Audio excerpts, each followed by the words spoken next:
नमस्कार दोस्तों, पिक्चर चालू करो बे। चलो भाई। देश के ज्यादातर शहरों में कूड़े के पहाड़ हैं। मगर क्यों? हर गली नुक्कड़ चौराहे पर आपको कूड़ा पड़ा हुआ मिलता है। क्या बात कर रहे हैं? गटर में घुसकर लोग सफाई करते हुए दिखते हैं।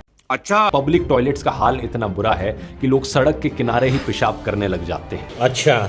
गाड़ियों के हॉर्न्स का शोर इतना ज्यादा है कि ज्यादातर लोगों को अपने घरों में बैठे बैठे हॉर्न्स की आवाज सुनाई देती है। क्या बोला तूने? फुटपाथ्स और जीब्रा क्रॉसिंग्स आधी जगहों पर तो नजर ही नहीं आती। ऊपर से लोगों का बिहेवियर भी ऐसा कि हर जगह लोग लाइन काटते फिरते हैं। क्यों? बिना सोचे समझे कूड़ा कहीं पर भी यूं ही फेंक देते हैं। ये तो लेटेस्ट न्यूज है। ये अंकल सारा कूड़ा बाहर फेंकते हुए ट्रैक पे। ये है इंडियन रेलवे की हालत।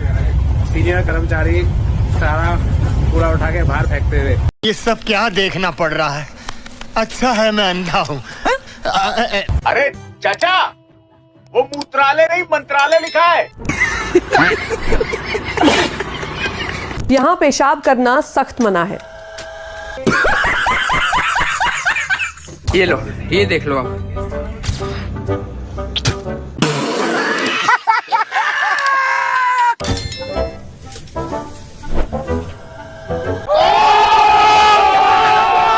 हमारे देश में जातिवाद की जड़ें गहरी हैं। मैं कब हो गया ये?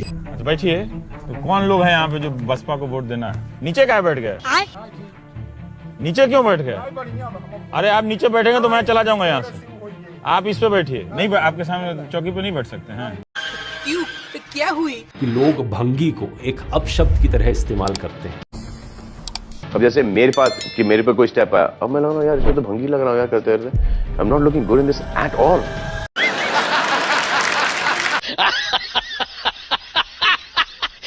जो हमारे घरों में कूड़ा इकट्ठा करने आते हैं, हम उन्हें सफाई कर्मी नहीं बल्कि कूड़े वाला कहते हैं। बात तो सही है। वैसे ये कमाल की आयरनी है, कूड़ा हम फैलाते हैं लेकिन हम उन्हें कूड़े वाला कहते हैं। कौन है ये लोग? कहाँ से आते हैं? लेकिन हमारे देश में कोई इंसान कूड़े के पहाड़ पर खड़ा होकर कूड़ा बीनता है और हमारे नेताओं का क्या प्लान है सफाई के लिए? अब ये भी मुझे सिखाना पड़ेगा आपको। अब हर 15 दिन में हमारा मंत्री जाके कूड़े के पहाड़ पे जाता है और उसको बोलता है खड़ा होके तेरे को जाना पड़ेगा भाई।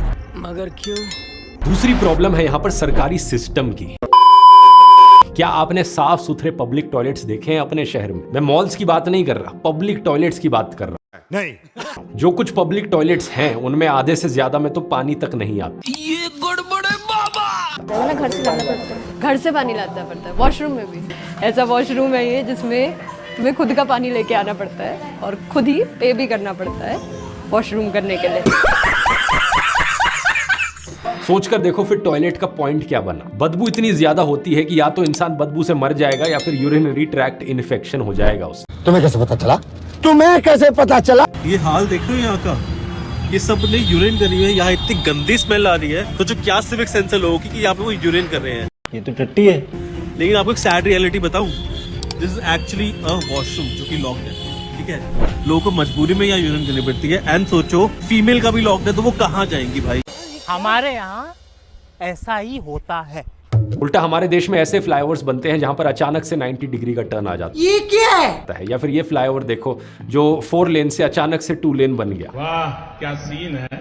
इस सब इंफ्रास्ट्रक्चर के बीच आप कैसे लोगों से उम्मीद कर सकते हो कि वो लेन में गाड़ियां चलाएंगे? ना ना, ऐसा गलत काम ना करना जी। हैरानी की बात यह है कि हमारे देश में उल्टी गंगा बह रही है। लोग अपना अधिकार नहीं मांग रहे, आपस में ही एक दूसरे को ब्लेम करने पर लगे हुए हैं। हमारे यहाँ ऐसा ही होता है। मोदी जी,